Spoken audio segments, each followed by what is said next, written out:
장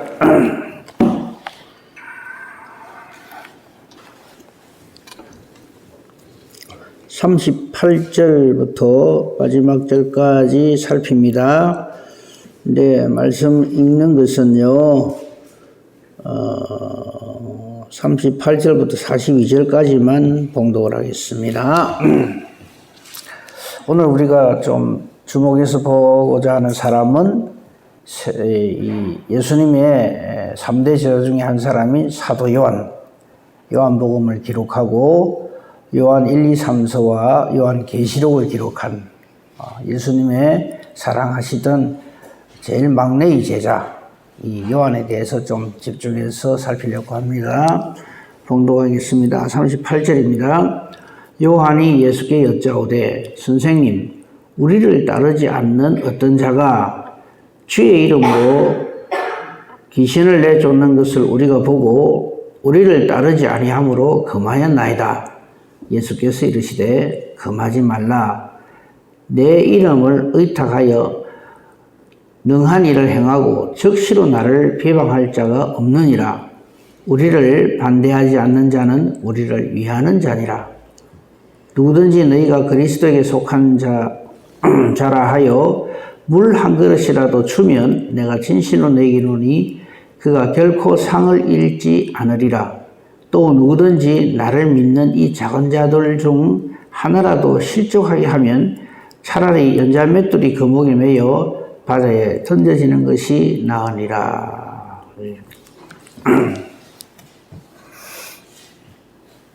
오늘 우리는 이 사도 요한에 대해서, 우리는 사도 요한 그러면 제일 생각 많이 하는 게 그 최고의 사랑의 사도라고 우리가 생각을 하잖아요. 요한 1서 특별히 4장에 보면 사랑하는 자들을 우리가 서로 사랑하자. 하나님께 속한 자는 하나님을 사랑하고 형제를 사랑하고 하는 그 놀라운 그 메시지가 거기 기록되어 있잖아요. 근데 이 우리가 아는 사도 요한은 그렇게 처음부터 사랑의 사도가 아니었다.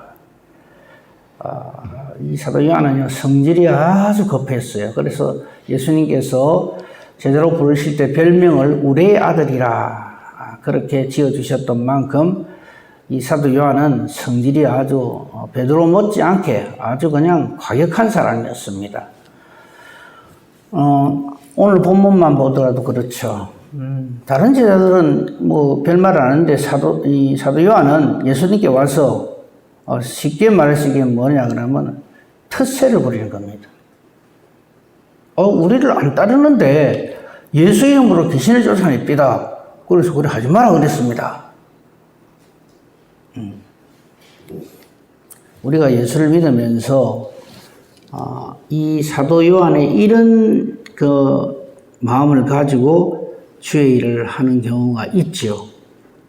말하자면 좀 다른 사람을 좀 이렇게 탁 눌리면서 나의 어떠함을 드러내려고 하는 것. 이에 대해서 오늘 좀 말씀을 드리겠습니다.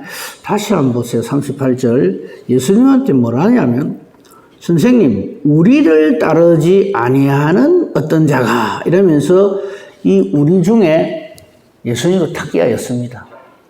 예수님하고 우리가 정통인데, 저 우리를 안 따르면서 주의를 하는 사람들이 있습니다. 그래서 따르라 했더니 안 따르길래 우리를 따르지 아니하므로 앞으로 니 거짓하지 마라 이랬습니다. 이 말이죠.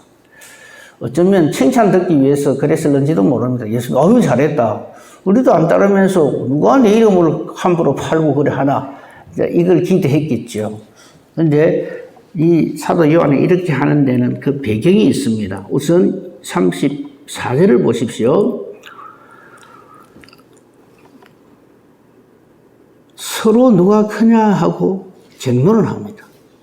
아마 그 쟁론에서 이 사도 요한이 좀 힘을 얻었던 것 같아요. 그래서 이제 제자들 중에서 말깨나 하는 제자가 된 겁니다. 기침 좀 하는 제자가 된 거예요. 그 배경에는 우리가 봤던 것처럼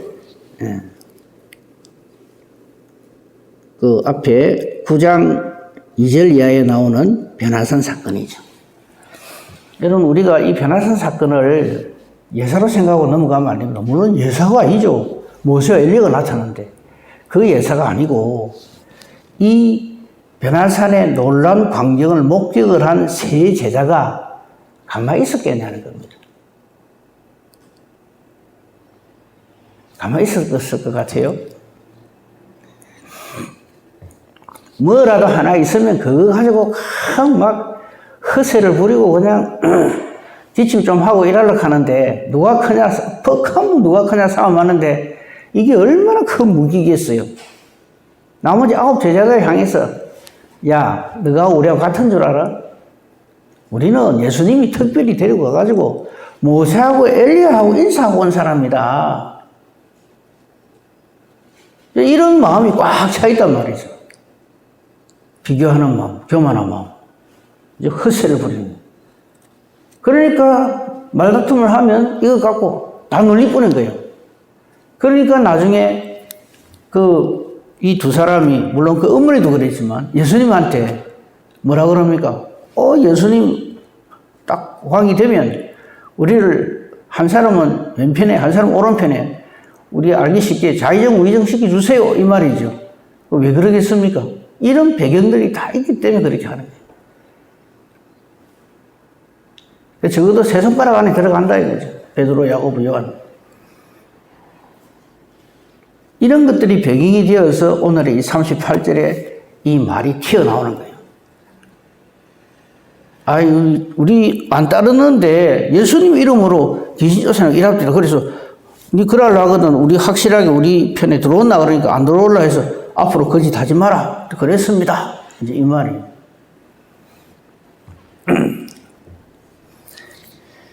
사도 요한의 이러한 정말 잘못된 거죠. 이 헛새, 텃새, 좀 더 그렇게 이야기하면 교만이라고까지 할 수 있는 이것은요, 계속해서 이어집니다. 성령 오시기 전까지 계속해서 이게 이어져요. 그 내용들을 좀 살펴보도록 하겠습니다. 이에 대해서 기록이 더 잘 기록되어 있는 것이 여러분 우리가 지금 보고 있는 마가복음 9장 38절 그 병행 기절을 보면은 누가복음 9장 49절에서 50절 이렇게 되어 있는 부분이 있죠. 거기 보면 더 잘 나와 있어요. 그거 한번 봅시다. 누가복음 9장입니다. 여기는 보면 아주 그냥 따닥따닥 붙여놨어요. 그래서 금방금방 이 사도 요한에 대해서 우리로 하여금 이러하다는 것을 놓치지 말라고 딱딱딱 붙여놨어요. 거기 누가복음을 다시 한번 봅시다. 누가복음 9장 28절 이하에 우리가 좀 전에 봤던 우리가 생각했던 변화산 사건이 막 일어났죠. 그죠? 그거 끝나자마자 바로 46절에 제자 중에서 누가 크냐는 변론이 일어납니다. 그죠? 이때 당연히 요한은 큰 소리 딱딱 쳤을 겁니다. 나는 이래봬도 모세와 엘리야를 본 사람이야.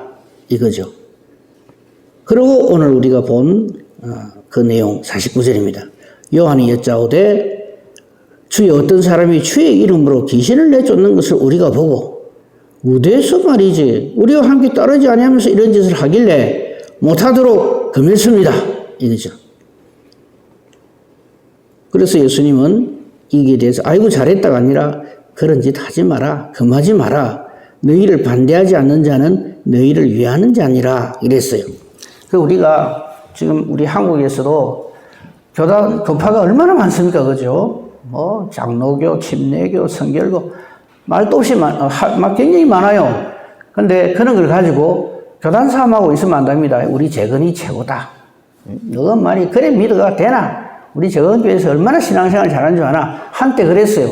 그러다가 도가 지나쳐가지고 재건 없이 구원 없다. 이런 소리도 우리가 했어요. 진짜 가당찮은 소리죠. 천국에는 장로교파, 침례교파 이런 거 없습니다. 예수 믿는 사람과 예수 없는 사람 그 차이밖에 없지. 교단이 너 교단 우리 교단 이런 짓 하는 게 전부 지금 이 사도 요한이 가지고 있는 이런 말이에요. 누가 크냐? 너 교단이 낫나 우리 교단이 낫나? 그런 짓 앞으로 우리 하지 맙시다. 자, 어쨌든 그렇게 했어요. 근데 이제 기가 막힌 것이 이제 드디어 결정 다 터지는 것이 51절 이하입니다. 예수님께서 성천하실 계약이 다 돼갔어요. 이게 무슨 말이에요? 십자가 지실 날이 다 됐어요. 그럼 제자들이 좀 달라져야 될 거 아닙니까? 변화가 있고. 근데 이때 일어난 사건입니다. 사마리아 마을로 들어가시게 됐어요. 52절에 제자들이 예수님과 함께. 그런데 이 사마리아 성 사람들이 딱 길로 막습니다. 왜? 예루살렘을 향해 가기 때문에 너가 왜 우리 지나가나 우리하고는 뭐 끝이 생각하면서 돌아가라 이래 된 거죠. 빙 둘러가라 하니까 드디어 우리의 아들 두 사람이 등장을 합니다. 여기에 54절이죠. 제자 야고보 요한이 딱 주님 비기세요. 이것들이 하면서 하는 말이 보십시오. 주여 우리가 불을 명하여서 하늘로부터 내려 저들을 멸하라 하기를 원하시나이까? 기도한 잔소리를 하는 거예요. 끄실러 버립시다, 막. 이것들이 그냥. 근데 이 소리를 왜 하는지 압니까? 엘리야 보고 왔거든. 엘리야가 기도 한번 해가지고 갈멜산 불 확 내린 거 아는 거예요. 그러니까 보고 왔다고. 좀 그런 거 있죠, 우리가.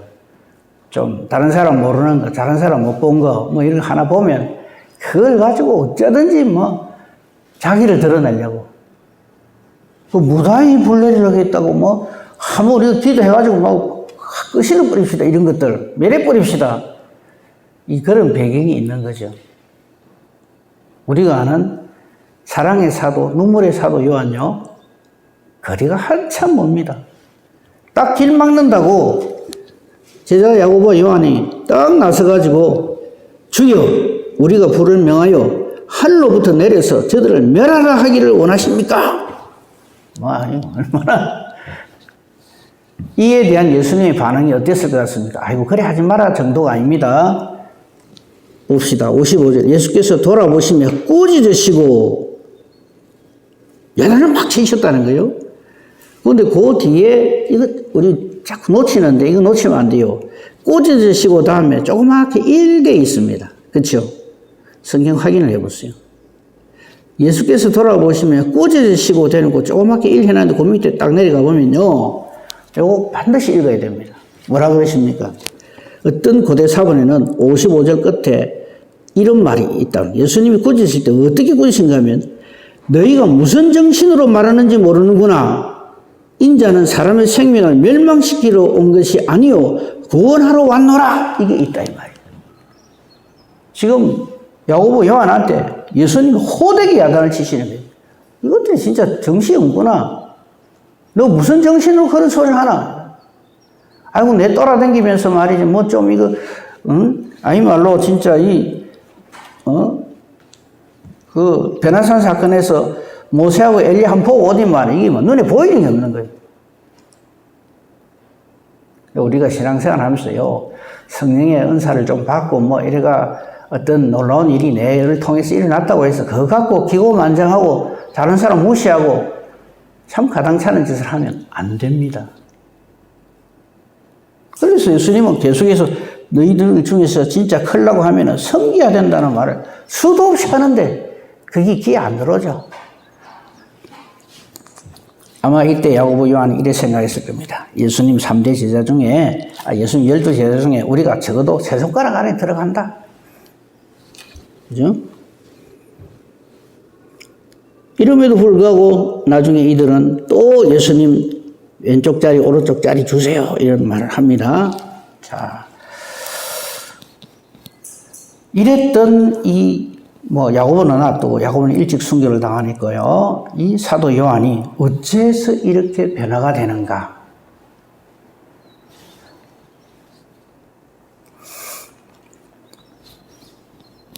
그거는 바로 예수님의 전적인 은혜입니다. 우선 우리 이거부터 먼저 한번 봅시다.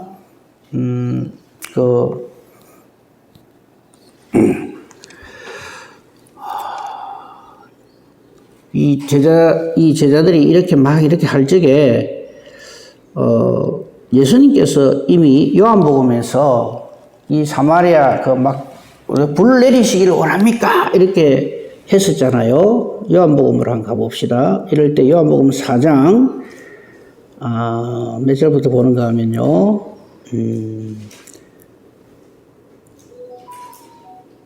39절 이하에 한번 봅시다.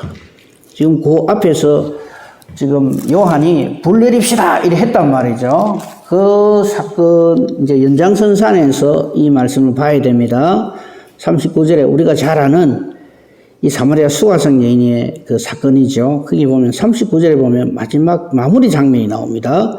여자의 말이 내가 행한 모든 것을 그가 내게 말하였다 증언하므로 그 동네 중에 많은 사마리아인이 예수를 믿는지라. 그렇죠? 많은 사마리아인이 이미 예수를 믿어요. 사마리아인들이 예수께 와서 자기들과 함께 유하시기를 청하니 거기서 이틀을 유하심에 예수의 말씀으로 말미암아 믿는 자가 더욱 많아집니다. 그 예루살렘이 확 뒤집어지기 전에 사마리아가 먼저 복음을 받아들여요. 이 부분을 놓치면 안 됩니다. 그리고 이 사마리아 성 사람들이 이렇게 말을 합니다.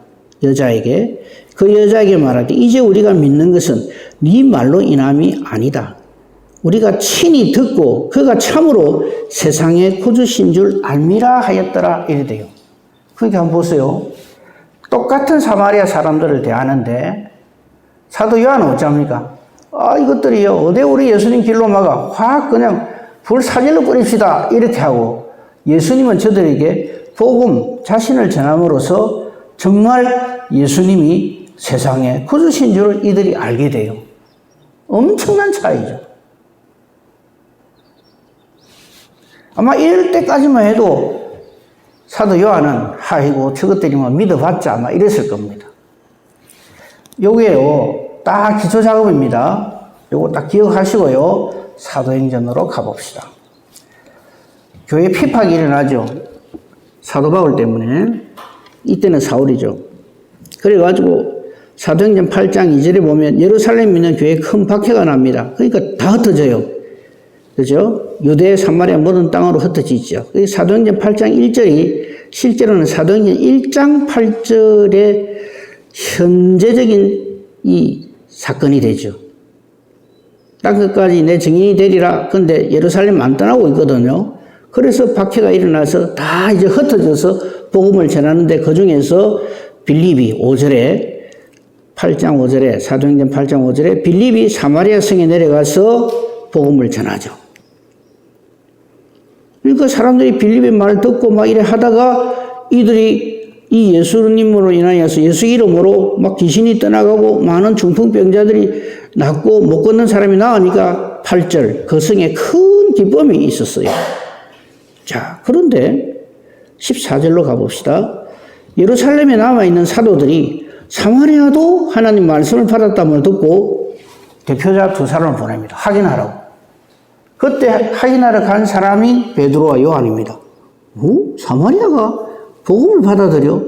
그거 말도 아닌데 이미 예수님이 그렇게 해놓은 걸 몰라요. 어쨌든 저들은 확인차 내려갑니다. 그리고 그들은 내려가서 저들의 이런 변한 모습을 보고 그들을 위하여서 성령 받기를 기도합니다. 왜? 아직까지 예수 이름으로 이 세례만 받았지 성령 받은 적이 없기 때문에 17절이 요절입니다. 이에 두 사도가 그들에게 안수하며 성령을 받는지라. 그러니까 베드로와 요한이 가서 저들에게 안수할 때 성령이 임하셨다 이 말이죠. 이 사건을 놓고 가장 통곡을 하면서 불쌍히 여기주시옵소서 회개하는 사람이 누굴까요? 요한입니다. 왜? 전에 그는 이들을 향하여서 불 내려갖고 멸망시킵시다 했던 사람이거든요. 그런데 지금 자기를 통하여서 성령이 이들에게 임하는 거죠. 우리가 하나님의 일을 이렇게 해야 됩니다. 내 생각을 가지고 내 판단을 가지고 이렇게 저렇게 하면 안 돼요. 절대. 그래서 항상 하나님보다 말씀보다 성령보다 앞서가면 안 되는 거죠. 그러니까 지금까지 제가 드린 말씀 한번 정리를 해봅시다. 그냥 변화산 사건을 보고 왔어요. 예수님이 특별히 데리고 와서. 근데 그 보여준 이유가 뭘까요? 이렇게 나와 함께 모세와 엘리야도 이 일에 우리와 함께하고 하늘에서 도우니까 너희가 지금 내가 하고자 하는 이 일에 조금도 걱정 없이 두려움 없이 담대하게 이 일을 감당해라. 이 목적으로 그걸 행기지 이거 갖고 나는 이런 사람이야 하고 터세부리라고 준 게 아니잖아요. 근데 요한은 그랬단 말이죠. 그래서 아주 막 가당차는 소리를 하고 우리 편 아닌 사람이 어디 예수 이름으로 하나라고 길 막는다고 그냥 막 불러 끄시라 본다 이런 소리 하고 예수님 그 영광 임할지게 나는 자의정 우리 형님을 우의정 시켜주세요 이런 소리는 하고 그리고 사도행전 8장에서 사마리아 성이 빌립에 의해서 복음이 전거되어서 변화되었다? 예, 맞아요. 그런데 이미 그 이전에 요한복음 4장에 우리 봤잖아요. 사마리아 수가성 여인을 통해서 예수에 대한 이 말씀이 소문이 이 사마리아 성에 둘이 퍼져 있어요. 예수를 믿는 사람이 점점 많아졌어요. 제자들조차서 이걸 인식을 못했어요. 그러니까 빌립은 사마리아 성으로 도망을 갔죠. 사실은 핍박을 피해서. 왜? 유대인들은 사마리아 성에 안 잡으러 오는 걸 알기 때문에. 빌립도 그런 생각으로 갔겠죠. 뭐 더 큰 의미로 보면 성령의 인도하심으로 갔겠지만요. 그래서 빌립이 전도를 잘해서 이 사마리아 성이 복음화되었다? 천만에요. 이미 예수님은 기초 작업 모든 걸 다 해놓으시고 빌립이 가서 툭 말씀만 전하면 와 이거 우리가 들었던 예수님의 말씀이네 이래 되는 거죠. 그리고 이것을 확인시켜 주는 것이 바로 이 베드로와 요한이 와서 저들을 위하여서 성령 받기를 기도하니까 이게 하나님 뜻이 아니면 저들이 아무리 기도 열심히 해도 성령은 안 임하시죠. 성령 하나님께서 그 기도를 매체로 해서 이 사마리아 성에도 성령이 임하게 되는 거죠. 그래서 사도행전 1장 8절이 완성되죠. 사마리아까지도 예수 이름이 전거되어진다. 이렇게 되는 거죠. 이를 깨달아 알고, 그러니까 우리가 8장 17절이 이거요. 그냥 사도들이 와서 다 안수했더니 성령이 참 임했다. 베드로, 요한이 감사합니다 하나님. 우리를 통해서 이런 역사가 일어나고 사마리아도 드디어 회개를 했습니다. 그냥 이라고 넘어가는 게 아니라 사도 요한은 아마 자기를 통해서 성령이 이 사마리아 사람들에게 임하는 걸 보고 아마 통곡을 했어요. 내 죄를 용서해 주시옵소서. 내 어리석음을 용서해 주십시오. 그래서 완전히 사도 요한이 변화가 되는 거죠. 그 결과가 그는 요한일서 4장에 우리가 아는 처럼 7절 사랑하는 자들아 우리가 서로 사랑하자. 나는 전에 사랑 이 불로만 떠오르지만은 하나님의 사랑이 뭔지를 몰랐다. 그래서 사랑은 우리에게 속한 것이 아니다. 하나님께 속한 것이다. 그래서 사랑하는 자마다 전부 하나님으로부터 나서 하나님을 알게 되고 사랑하지 않는 자는 아무리 그래도 하나님을 알지 못한다. 내가 전에 그랬다. 하나님은 정말 사랑이시다. 이런 신앙 고백을 하게 되는 것이죠. 하나님의 사랑이 독생자를 통해서 우리에게 이렇게 나타났다. 나는 그 예수님을 3년간 치근거려 쫓아다니면서도 그걸 못 깨달았다. 이거 예수 믿는 이것도 그냥 내가 이 땅에서 너보다 얼마나 잘 되느냐 그걸로 생각을 했다. 근데 그게 아니라는 것을 알았죠. 그래서 사랑하는 자들아 하나님이 우리를 이같이 사랑하신 선적 우리도 서로 사랑하는 것이 마땅하다는 이 최고의 복음을 이렇게 전거하게 되는 겁니다. 그러니까 사도 요한 되면 거의 어떤 특별한 날 때부터 천성이 아주 다른 사람보다 착하고 이래서 그렇게 된 것이 아니라 전적인 주님의 은혜, 붙드심 때문에 그렇게 된 것이죠. 그죠? 그리고 이 성령에 대해서 이야기를 합니다. 13절에 보면 그의 성령을 우리에게 주심으로 우리가 그 안에 거하고 그가 우리 안에 거하시는 줄을 알게 되었다. 그래서 성령 충만해야 한다 하는 겁니다. 그래서 그는 강력하게 외칩니다. 하나님은 사랑이시라. 오늘도 우리는 이 성령으로 충만해서 하나님의 사랑을 깨달아 알고 하나님의 사랑의 사도로 예수를 전하는 복된 저와 여러분이기를 우리 주님의 이름으로 축복하며 축원합니다. 아멘. 감사합니다. 하나님, 오늘 아침에 사도 요한의 참 하나님의 사람으로 예수의 참 제자로 그렇게 하나님께서 따듬어 가시는 그 장면들을 우리는 보고 은혜를 나눕니다. 아버지여, 우리의 옛 모습이 완전히 참 우리 주 예수 그리스도와 함께 죽고 우리 주 예수 그리스도의 심령으로 우리 거듭나게 부활하게 해주셔서 예수님의 심령으로 이 모든 맡겨진 사명들을 감당하는 저희들 되게 하여 주시옵소서. 기도합니다. 우리의 기도가 따라서 내 생각을 말하는 것이 아니라 하나님의 뜻을 찾아가고 하나님의 뜻에 순종하고자 하는 우리의 기도가 되게 하소서. 우리 기도가 하나님의 뜻을 찾기에 하나님의 뜻과 같기에 하나님이 기뻐하시며 응답해 주시는 능력 있는 의인의 간구가 되게 하소서. 범사 대소사 오직 주님 손에 부탁합니다. 감사하며 우리 주 예수 그리스도 이름으로 기도합니다. 아멘.